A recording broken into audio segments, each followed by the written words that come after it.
Hello everyone and welcome back to my channel. This is Monet the creator and I'm really excited to be bringing you guys another update on how things are going for my PhD.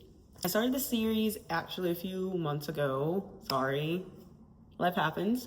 And I'm really excited to bring it back, keep doing it, maybe adjust what my thoughts and expectations were for how frequently I record these videos, especially given how much information that I have to share just about every time I come on this camera. The way the video is going to be structured today is I'm going to first go over 3 of the goals from my last video, how those went.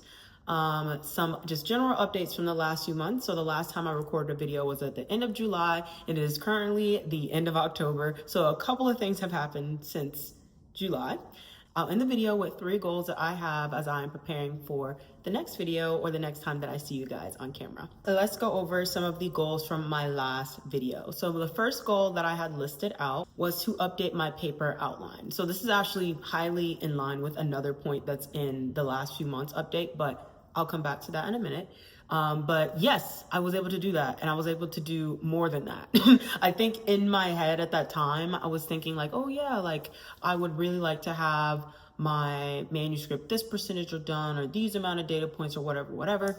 And I will say that I feel like I exceeded my expectation for how much I was hoping I could get done for that. So that's really exciting. And yes, we have some exciting things to share just a little bit later in the video. But set up my art studio and my apartment more. So I'm really excited to share that has been going along quite well. My studio space looks different just about every time I come on camera, mainly because I'm always changing and rearranging things.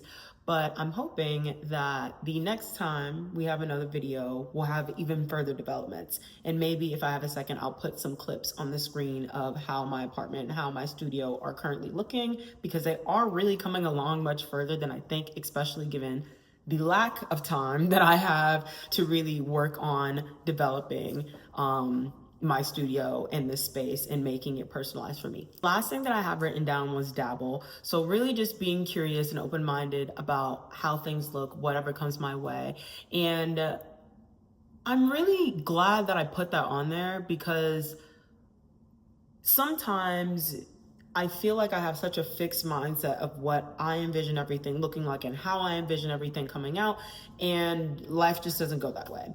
And on the last video, I said I really am wanting to allow myself to have a more open mind of what my life, what my career, what these different things that I'm interested in doing can look like as I'm pursuing this degree. And I think I'm successful at that. I mean, surely I'm not at the end of this yet, but I am dabbling and I am allowing myself to be open to opportunities. And I am stepping into this new space with a very open-minded attitude of what this will look like for me for purposes of my development and as I am moving forward. Some updates for the last few months. So there's a lot of them, like a lot. And I'm gonna try to go through them quickly because I don't like to make these videos too long. So first and foremost, I had a dissertation advisory committee meeting, or a DAC meeting. And so that is connected to that first idea that I mentioned, updating my paper outline.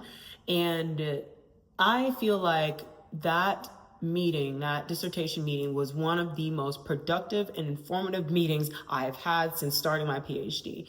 And I think it came a lot with me identifying there were certain data points I really wanted to show them. There were certain timelines I really wanted to show them. There were certain ideas and different stains and processes that I really wanted to be able to explain to them during that meeting. And I feel like I was able to successfully do that. I got amazing ideas and suggestions from them. And I think that has then ignited a lot of different ideas and directions in the way this project can look. I think that also makes me really excited for this project because it's giving me more lenses and more perspectives towards the different parts of my project. And that's good, because it's really hard sometimes to motivate yourself to do something that you're not really interested in. But I'm trying to find a way to make the different parts and pieces of my project more interesting and engaging for me to want to do. Okay, so before the DAC meeting, but the DAC meeting was probably like the biggest thing that happened, I had two major meetings / things that I went to. So the first one was our annual retreat. So my program, Biological and Biomedical Sciences at Harvard, we have a yearly program retreat. What's really special about the retreat this year is I applied, I volunteered to do opening remarks for our starting ceremony for retreat. And I did something very unique and very different, and I decided to start that session with meditation. And originally I was thinking like, oh, this is a little bit silly. I don't know if people be interested in that. Will people be engaged? Yada, yada, yada, and all these thoughts in my head. And I was like, I don't care. I want to start with a quick 3-minute meditation, and then I'll go into whatever structure I make up for the rest of this talk. And I will say that I couldn't count on my hands how many people came up to me and were very grateful about the mindfulness exercise, how many people said they had never done mindfulness before.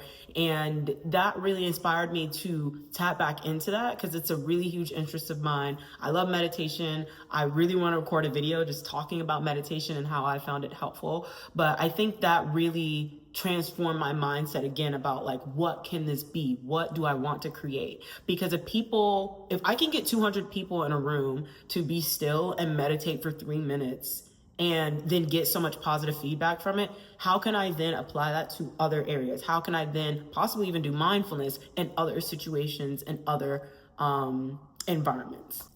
And the second to that, and this is all like happening within the same week of each other, low key, is the Black in Neuro Conference. So this was the first ever in-person Black in Neuro Conference, and it was absolutely amazing. It was just so inspiring. I've only ever met a lot of these people through Zoom or online, and to actually meet with them in person and talk to them and engage with them, it was so inspiring. It was just so inspiring. And I felt so reconnected to myself and the things that I love and the things that I'm passionate about, and remembering why I do it. And so that conference was just absolutely amazing, so rewarding. I also presented a poster during that, and I got some practice relaying my science to people who are not very familiar with what I do. So that was also really exciting. And of course, as a science communication gruddy, I just absolutely loved that opportunity. Okay, so I have 3 last things here. First, I wanted to talk about a grant that I actually put on pause, and I'm not going to talk about it too much, but I was planning to apply for a federal grant during this winter season, and due to all of these ideas and things that came up from this DAC, actually, I just started to feel extremely overwhelmed. And I identified this, and I told my mentor, I said, hey, I know that we have a lot of really good ideas, but I feel like I need to take a step back and really look at everything, because there's a lot of moving pieces, and I don't want my science to suffer from me not being able to stay on top of the reading or on top of these different experiments or these different ideas. I really just need to step back and really look at the big picture and start restructuring things. And that's actually a note for later, but we'll come back to that. I think this also was like the result of burnout. Like, I had a very busy summer. I then had those conferences and things that I went to. I had the DAC meeting. I just had a lot going on and not a lot of break time. And I think all of that kind of came to a head, and I was like, all right, I think I just need to take a pause. I need to work on some things personally. I need to work on reorganizing things and go from there. Not to mention, I felt like a lot of the ideas that I had for this grant were half-baked. I don't like that. I don't like the idea of trying to propose experiments to the federal government that I don't even feel completely confident in. So with all of that in mind, I decided to pause that and kind of revisit that in the spring semester. So I'll have more updates for y'all in the future. And I think very, very related to this is I have been feeling like a very major energy shift. And I don't know if it's really driven by me and what I'm seeing and my mindset changes, or literally the environment changing as well. I also pay a lot of attention to astrology, so I'm not quite surprised. But I will say that I'm not going to go into detail on this in this video, at least, unless people are interested in hearing it in another video. But I do feel like at this point, I've had a lot of deep personal changes, and that has really been impacting the way that I'm seeing the relationships, I'm seeing the interactions that I'm having with people, and how I'm processing them.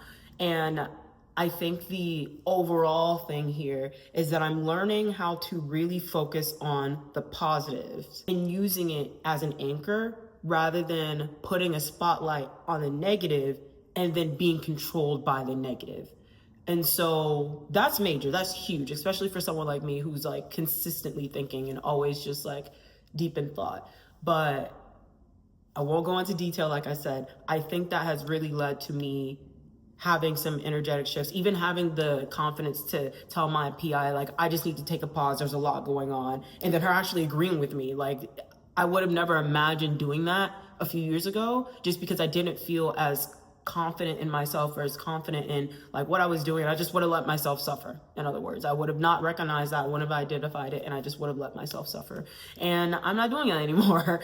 So with all of that in mind, I wanted to mention the last thing, which is I turned 26, and I turned 26 earlier this week, and it was really exciting. I had a little birthday gathering. I like had this little theme. It was all space themed. I went to the Doechii concert for my birthday, basically, which was really exciting.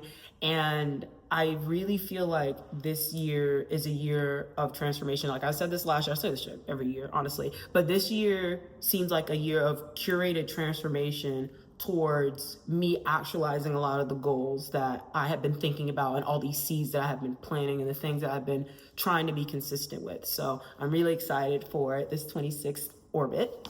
Now to wrap up the video, what are my goals for the next video? So first of all, I would really like to do this at least once a month. I have an accountability group I do once a month. I should be able to also do this at least once a month. So that is the goal. Well, now I guess there's 4 goals because there's this video I'm keeping up with the series is going to be an additional goal. But one big goal that I'm extremely excited for is starting back up my podcast, but specifically collaborating that podcast with this group called Science in the News. So if you don't know already, I have a podcast called Navigating the Hidden Curriculum, where I interview scientists and I talk about how they got to where they are, so that more people can understand how they can become a scientist too. And I've recently reached out to Science in the News to see if they would like to collaborate on this, and they agreed and they're excited for it. So I'm hoping by the next time I'm recording this, I would have at least had a little bit of a planning meeting with some folks to start getting that off of the ground and that collaboration together. As I mentioned earlier, I really wanted to focus on setting up better systems for myself so that I can be successful for this degree. And one of my big goals for this next month is going to be setting up those systems. Even if I have to take down some systems I've been using, basically trying to identify what are the things that are working, what are the things that are not working, what systems do I need to put in place so that I'm able to feel most confident and comfortable in what I'm doing in the laboratory. So I'm excited to bring you what that looks like. I have some things started, but let's see if that sticks. And the last thing, and I mentioned this briefly in the last video, but there's been like some hiccups and I'm trying to think about how to do this, is I'm wanting to rebrand. So I'm not going to say what that is right now because I really want the rebrand to be the rebrand and I don't want that to already be put out there.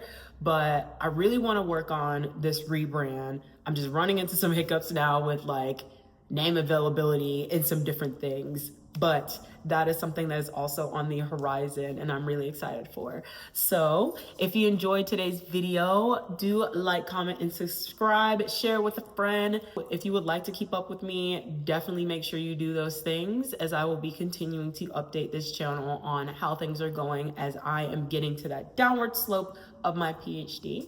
I'm really grateful if you got to the end of this video, and I hope you were able to learn something just as I am every single day. I wish you the best, and I'll see you next time. Goodbye.